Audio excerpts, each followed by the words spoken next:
നമസ്കാരം. ക്യൂ മലയാള UK ന്യൂസിലേക്ക് സ്വാഗതം. സ്വർണ്ണവില ആദ്യമായി $3,500 മുകളിൽ ഉയർന്നു. ട്രംപിന്റെ ഫെഡറൽ റിസർവ് ചെയർ ജെറോം പവലിനെതിരെ നടത്തിയ കടുത്ത വിമർശനത്തെ തുടർന്ന് തിങ്കളാഴ്ച വിപണിയിലുണ്ടായ ഇടിവിന് ശേഷം അമേരിക്കയിലെ പ്രധാന സ്റ്റോക്ക് മാർക്കറ്റായ വാൾസ്ട്രീറ്റ് ശക്തമായ തിരിച്ചുവരവ് നടത്തിയതാണ് ഈ വിലക്കയറ്റത്തിന് കാരണം. ട്രംപ് പവലിനെ പരാജയമെന്ന് വിളിക്കുകയും പലിശ നിരക്ക് ഉടൻ കുറയ്ക്കണമെന്ന് ആവശ്യപ്പെടുകയും ചെയ്തു. ഇത് ഫെഡറൽ റിസർവിന്റെ സ്വാതന്ത്ര്യത്തിന് ഭീഷണിയാണെന്ന് കണക്കാക്കപ്പെട്ടതിനാൽ ഡോളർ 3 വർഷത്തെ ഏറ്റവും താഴ്ന്ന നിലയിലെത്തി. എന്നാൽ ചൊവ്വാഴ്ച ട്രഷറി സെക്രട്ടറി സ്കോട്ട് ബെസന്റിന്റെ അഭിപ്രായങ്ങൾ US ചൈന വ്യാപാര പിരിമുറുക്കം ലഘൂകരിക്കുമെന്ന പ്രതീക്ഷ വിപണിയിൽ ഉയർത്തി. ഇത് ഓഹരികളുടെ വീണ്ടെടുക്കലിനും ഡോളറിന്റെ ശക്തിപ്പെടലിനും കാരണമായി. സ്വർണം സാമ്പത്തിക അനിശ്ചിതത്വ കാലത്ത് സുരക്ഷിത ആസ്തിയായി കണക്കാക്കപ്പെടുന്നു. ഈ വർഷം 31% വില വർദ്ധിച്ച സ്വർണം ട്രംപിന്റെ വ്യാപാര നയങ്ങളും ഡോളറിന്റെ ദൗർബല്യവും മൂലം കൂടുതൽ ആകർഷകമായി. ബുള്ളിയൻ $3,500.01 എന്ന റെക്കോർഡ് വിലയിലെത്തി. എന്നാൽ ലാഭം എടുക്കലിനെ തുടർന്ന് $3,479.5 കുറഞ്ഞു. ഗോൾഡ്മാൻ സാക്സ് അടുത്ത വർഷം $4,000 പ്രവചിക്കുന്നു. S&P 500 2.4% ഇടിവിന് ശേഷം 2.5% ഉയർന്നു.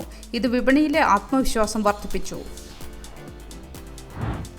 ബ്രിട്ടീഷ് സ്റ്റീൽ തൊഴിലാളികൾക്ക് ആശ്വാസ വാർത്തയുമായി UK സർക്കാർ. സ്കന്തോർപ്പ് പ്ലാന്റിലെ 2,700 വരെ തൊഴിലവസരങ്ങൾ സംരക്ഷിക്കുന്നതിനായി കമ്പനിയുടെ നിയന്ത്രണം ഏറ്റെടുത്തു. സ്കൈ ന്യൂസ് റിപ്പോർട്ട് ചെയ്ത പ്രകാരം സർക്കാർ ഇടപെടലിനെ തുടർന്ന് ബ്രിട്ടീഷ് സ്റ്റീൽ പിരിച്ചുവിടൽ ആലോചന അവസാനിപ്പിച്ചു.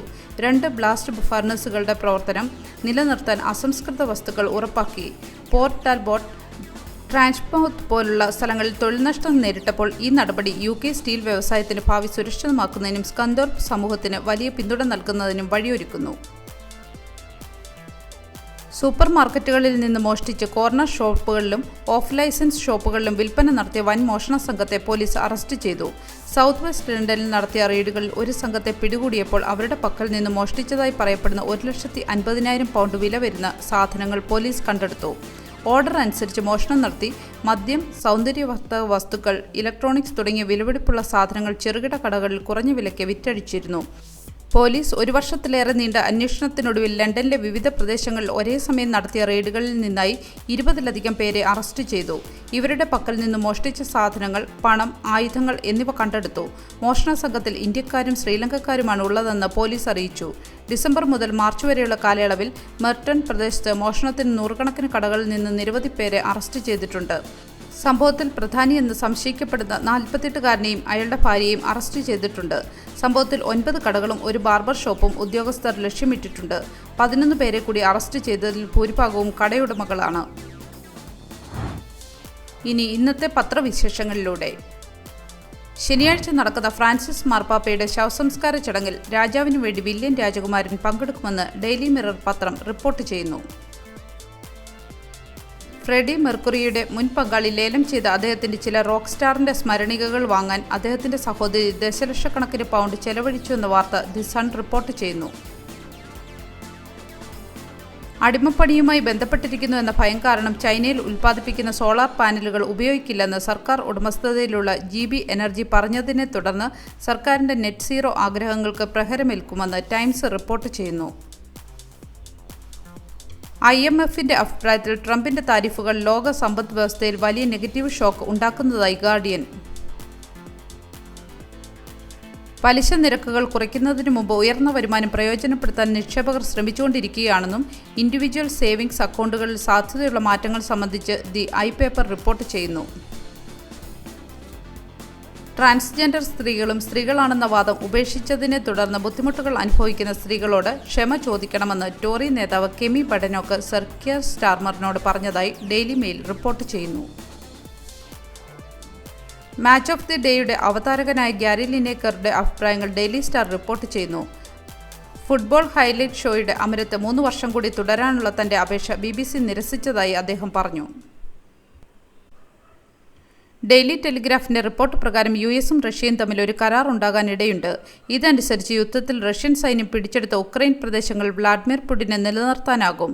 എന്നാൽ ഈ കരാർ ഉക്രൈന്റെ ഭാവി സുരക്ഷയ്ക്ക് വാഷിംഗ്ടന്റെ പിന്തുണ ഉറപ്പാക്കാതെ കീവിനെ ഉപേക്ഷിക്കും.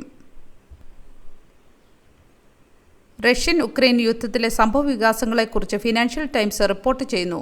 അധിനിവേശം ആരംഭിച്ച 3 വർഷത്തിന് ശേഷം മുമ്പ് ആവശ്യപ്പെട്ടതിലും കുറഞ്ഞ പ്രദേശം തനിക്ക് വിട്ടുകൊടുക്കാമെന്ന് US പ്രതിനിധി സ്റ്റീവ് വിറ്റ്കോഫുമായുള്ള സമീപകാല ചർച്ചകളിൽ പുടിൻ സൂചിപ്പിച്ചതായി പറയുന്നു.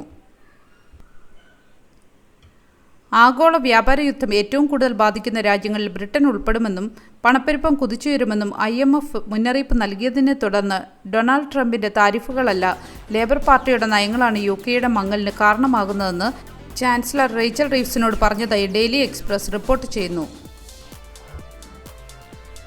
അടുത്ത മാസം മുതൽ പരിശോധനയിൽ പരാജയപ്പെടുന്ന ഏതൊരു ഉദ്യോഗസ്ഥനെയും മുന്നറിയിപ്പില്ലാതെ പിരിച്ചുവിടാൻ കഴിയുമെന്ന് പറഞ്ഞുകൊണ്ട് മെട്രോ പോലീസ് പരിഷ്കരണത്തിന് നേതൃത്വം നൽകുന്നു. പൊതുജന വിശ്വാസം വീണ്ടെടുക്കാനായിട്ടാണ് ഈ നടപടിയെന്നും പത്രം റിപ്പോർട്ട് ചെയ്യുന്നു. ഇതൊക്കെയായിരുന്നു ഇന്നത്തെ പത്രങ്ങളുടെ 1-ാം പേജുകളിലെ പ്രധാന വാർത്തകൾ. ഇനി മറ്റു വാർത്തകളിലേക്ക് നോക്കാം. ന്യൂ എഡിംഗ്ടണിലെ വിന്നേഴ്സ് ബാഡ്മിൻ്റൺ ക്ലബ്ബ് സംഘടിപ്പിക്കുന്ന men's doubles badminton tournament June 15-ന് ന്യൂ എഡിംഗ്ടൺ ബെറ്റർ ലെഷർ സെൻ്ററിൽ നടക്കുന്ന ആവേശകരമായ മത്സരത്തിൽ വിജയികൾക്ക് 251 പൗണ്ടും ട്രോഫിയും ലഭിക്കും. 2ാം സ്ഥാനക്കാർക്ക് 151 പൗണ്ടും ട്രോഫിയും 3-ഉം 4-ഉം സ്ഥാനക്കാർക്ക് ട്രോഫികളും സമ്മാനമായി നൽകും. തങ്ങളുടെ കഴിവുകൾ പ്രകടിപ്പിക്കാനും ആവേശകരമായ മത്സരങ്ങൾ ആസ്വദിക്കാനും ഈ ടൂർണമെൻറ്റ് ഒരു മികച്ച അവസരമാണ്. ടീമുകൾ രജിസ്റ്റർ ചെയ്യുന്നതിന് താഴെ കൊടുത്തിരിക്കുന്ന ലിങ്ക് ഉപയോഗിക്കാം. കൂടുതൽ വിവരങ്ങൾക്കായി ബിനിൽ, സുനിൽ, IB എന്നിവരുമായി ബന്ധപ്പെടാവുന്നതാണ്. മത്സരത്തിൽ പങ്കെടുക്കാൻ ആഗ്രഹിക്കുന്നവർ മുൻകൂട്ടി രജിസ്റ്റർ ചെയ്യേണ്ടതാണെന്ന് സംഘാടകർ അറിയിച്ചു. 2025 മെയ് 1-ന് നടക്കാനിരിക്കുന്ന ഇംഗ്ലണ്ടിലെ ലോക്കൽ കൗൺസിൽ തെരഞ്ഞെടുപ്പ് ലേബർ, റിഫോം, കൺസർവേറ്റീവ് പാർട്ടികൾക്ക് വലിയ പരീക്ഷണമാണ് കാഴ്ചവെക്കാൻ പോകുന്നത്. ദേശീയ സർവേകളിൽ 3 പാർട്ടികളും ഏകദേശം തുല്യ നിലയിലാണ് ഇപ്പോൾ നിൽക്കുന്നത്. 23 അതോറിറ്റികളിൽ 19 സ്ഥലങ്ങളിൽ കൺസർവേറ്റീവുകൾക്ക് ഭൂരിപക്ഷമുണ്ട്. 1 മാത്രമാണ് ലേബറിന്. ബാക്കി സ്ഥലങ്ങളിലെ കാര്യം പറയാൻ സാധിക്കുകയുമില്ല. 1600 സീറ്റുകളും 6 മേയർ പദവികൾക്കുമായി നടക്കാനിരിക്കുന്ന മത്സരത്തിൽ സർക്കാർ പ്രകടനത്തിന്റെ ആദ്യ സൂചകമായി ലേബർ കൂടുതൽ സീറ്റുകൾ ലക്ഷ്യമിടുന്നു. എന്നാൽ സാമ്പത്തിക പ്രതിസന്ധി വെല്ലുവിളിയാണ്. റിഫോം പാർട്ടി നൈജൽ ഫാരേജിന്റെ നേതൃത്വത്തിൽ നോർത്ത് ഇംഗ്ലണ്ടിലെ റെഡ്വാൾ മേഖലകളിൽ ലേബറിനെ വെല്ലുവിളിക്കാൻ ശ്രമിക്കുന്നു.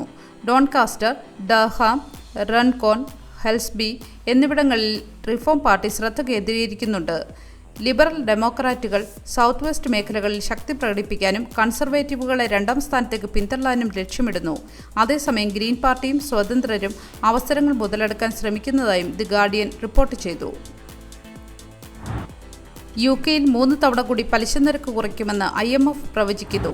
BBC ബിസിനസ് റിപ്പോർട്ടർ വിശാല ശ്രീ പത്മയുടെ റിപ്പോർട്ടനുസരിച്ച് ഈ പ്രവചനം UK സമ്പദ് വ്യവസ്ഥയുടെ നിലവിലെ സ്ഥിതിയും ആഗോള സാമ്പത്തിക സാഹചര്യങ്ങളും വിലയിരുത്തിയാണ്. IMFന്റെ കണക്കനുസരിച്ച് ഇൻഫ്ലേഷൻ കുറയുന്നതും സാമ്പത്തിക വളർച്ച മന്ദഗതിയിലാക്കുന്നതും പലിശ നിരക്ക് കുറയ്ക്കുന്നതിന് ബാങ്ക് ഓഫ് ഇംഗ്ലണ്ടിനെ പ്രേരിപ്പിക്കും. ഇത് വായ്പകൾ താങ്ങാവുന്നതാക്കുകയും ബിസിനസ് നിക്ഷേപങ്ങൾ പ്രോത്സാഹിപ്പിക്കുകയും ചെയ്യും. എന്നാൽ ആഗോള വിപണിയിലെ അസ്ഥിരതയും മറ്റ് സമ്പദ് വ്യവസ്ഥകളുടെ നയങ്ങളും UK-യെ ബാധിച്ചേക്കാം. ഒരു നല്ല ദിവസം ആശംസിച്ചുകൊണ്ട് ഈ വാർത്താ ബുള്ളറ്റിൻ പൂർണ്ണമാക്കുന്നു.